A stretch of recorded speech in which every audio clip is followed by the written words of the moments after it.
अगर आपको कहानियाँ सुनना पसंद है तो हमारे चैनल को सब्सक्राइब करके घंटी का बेल आइकन दबाना ना भूलें।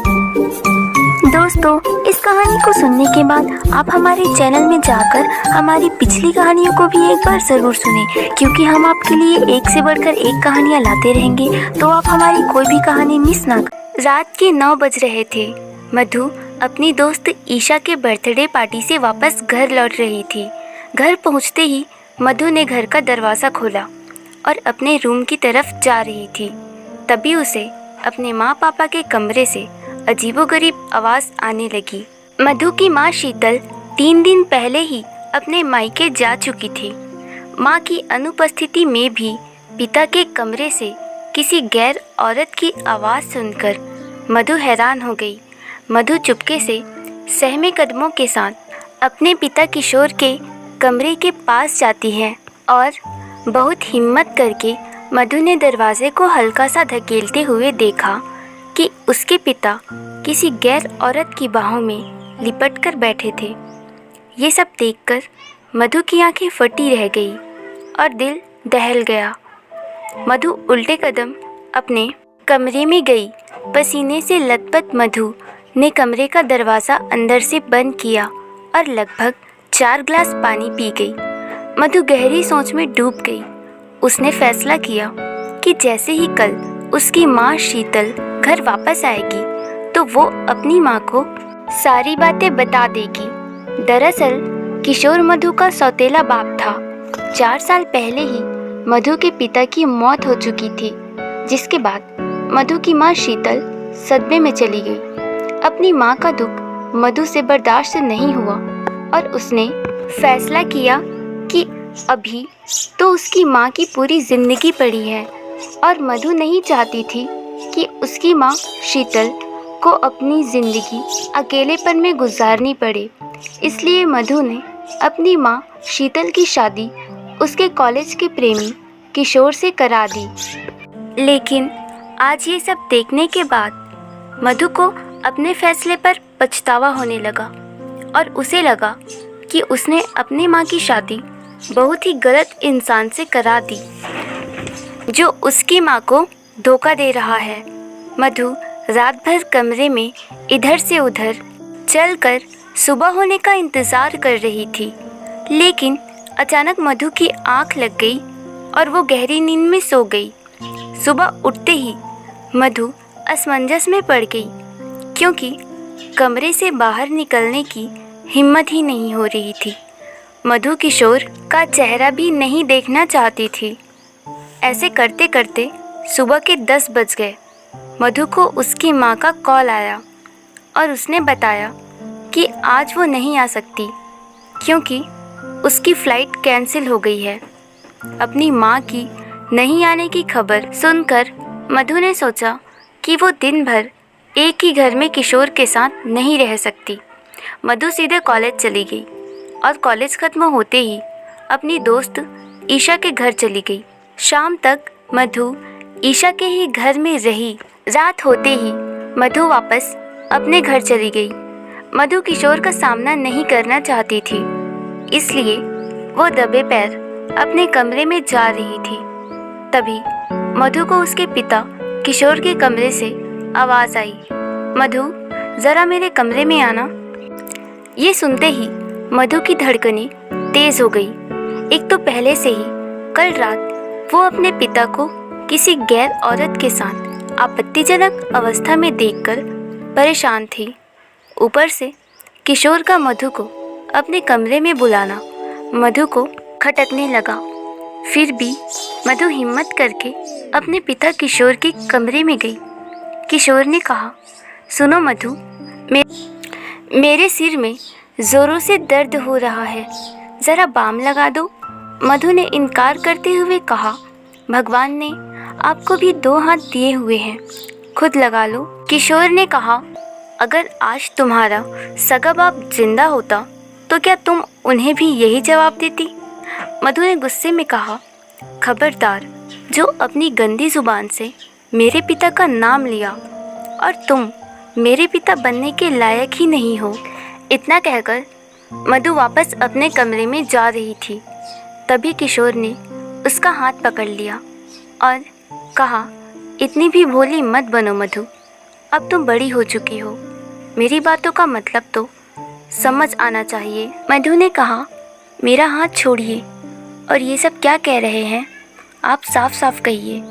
तभी किशोर ने हंसते हुए कहा, मुझे पता है कि कल रात तुमने मुझे मेरी गर्लफ्रेंड के साथ देख लिया था और अब तुम अपनी माँ को मेरी सच्चाई बताना चाहती हो, लेकिन तुम भूल रही हो कि तुम्हारी माँ तुमसे भी ज़्यादा मुझसे प्यार करती है और मुझ पर ज़्यादा विश्वास करती है।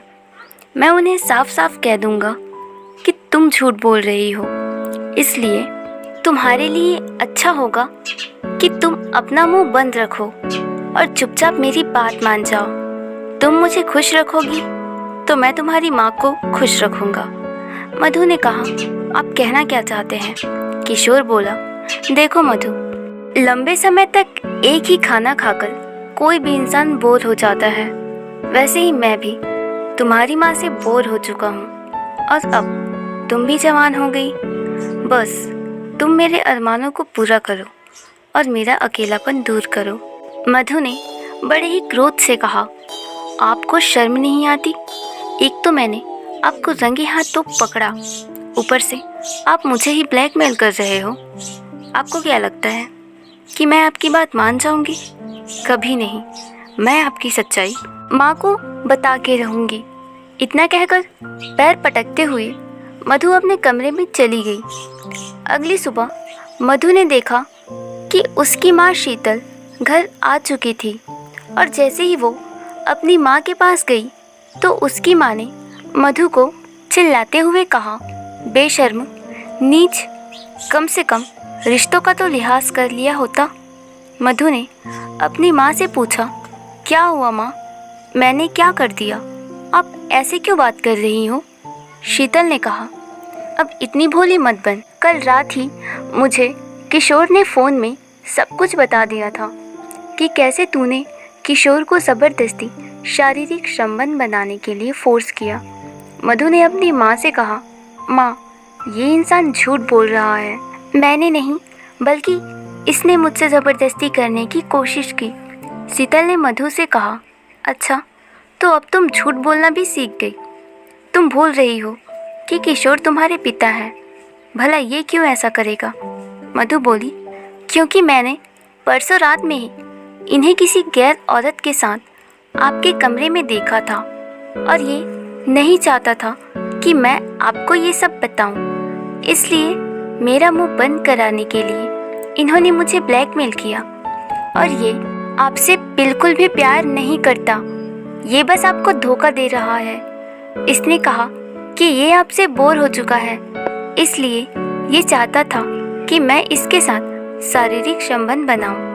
और जब मैंने मना किया तो इसने आपसे झूठ बोला कि मैं ज़बरदस्ती कर रही थी। इसी समय किशोर बोला, हे भगवान, ये सुनने से पहले मैं मर क्यों नहीं गया। शीतल, मैंने हमेशा मधु को बेटी की तरह माना और आज ये मुझ पर ऐसा इल्ज़ाम लगा रही है। शीतल ने कहा, किशोर, मुझे तुम पर पूरा विश्वास है। मैं जानती हूँ कि तुम मुझे कितना प्यार करते हो। और मधु, तुम बहुत शौक है ना तुम्हें झूठ बोलने का, तो चलो बेडरूम में लेके कैमरे से दूध का दूध और पानी का पानी हो जाएगा। कैमरे का नाम सुनते ही किशोर घबरा गया और हिचकिचाते हुए बोला, कैमरा? कैसा कैमरा शीतल? शीतल ने कहा, हाँ किशोर, मुझे मधु पर पहले से ही शक था।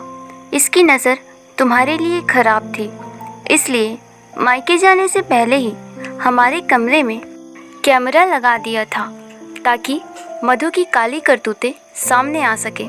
चलो अब वो वीडियो देख लेते हैं। पसीने से लथपथ किशोर बोला, अरे शीतल, क्या तुम्हें मेरी बातों पर विश्वास नहीं?